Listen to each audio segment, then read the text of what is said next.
Shalom shalom, Yesu ashimwe, ndabaramukije kandi kuri uyu munsi wa kabiri dukomeje kuganira ku ijambo ry'Imana no guhabwa umugisha mu ijambo ry'Imana. Rero turimo turavuga hejuru yo kuba mu nshingano zacu nk'abana b'Imana.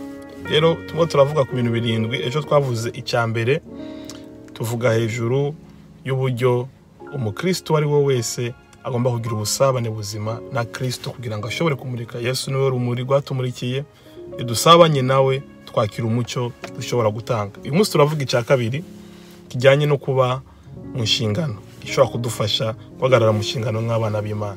Rero icya kabiri uyu munsi ni ikijyanye na position Imana yifuza guhagararamo, ikibanza aho Imana guhamagarira guhagarara no gukorera. Buri muntu wese afite ahantu Imana imuhamagarira gukorera. Biravuga ngo nawe ucana itabaza arihishe, ngo nk'uko umudugudu wubatse ku mpinga y'umusozi udashobora guhishwa, ni nako n'umuntu wacanye itara atarihisha, ahubwo arishyira ahagaragara kugira ngo rimurikire abari mu nzu. Rero ngomba gusobanukirwa ko itara kugira ngo rimurike hari ahantu riterekwa kugira ngo rishobore gutanga urumuri aho hantu. Ntawayihisha aho gushyira ahantu kugira ngo ritange urwo rumuri. Rero natwe nk'abana b'Imana dufite uburyo Imana yaduhamagariye naho yaduhamagariye guhagarara kugira ngo dushobore gutanga ibyo yadushizemo.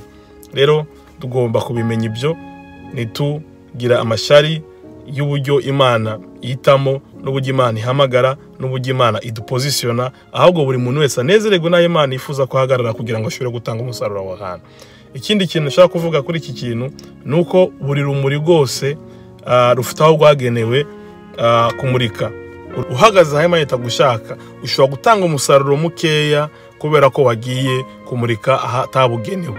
Urugero, dushobora gufata itara ryagenewe kumurika mu nzu, urizane ngo ugiye kwikoresha ngo ushyire ku modoka uri kumurikire ugera aho ujya, ushobora kugonga, ushobora gutera ibibazo.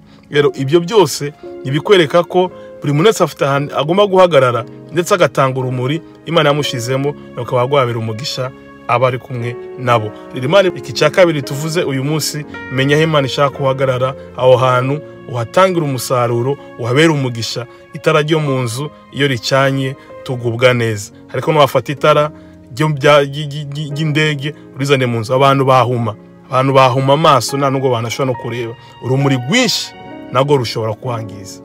Rero menya aho Imana gushaka, menya aho kuba guhagarara, uhabera umugisha. Nuyifuza ahantu Imana itaguhamagariye, ushobora kuba ikibazo aho hantu kandi bibwira yuko bifuza kuba umugisha, ariko iyo uhagaze aho Imana gushaka urahabera umugisha kandi ibintu bikagenda neza. Imana ibahe umugisha, Imana ibayezagire.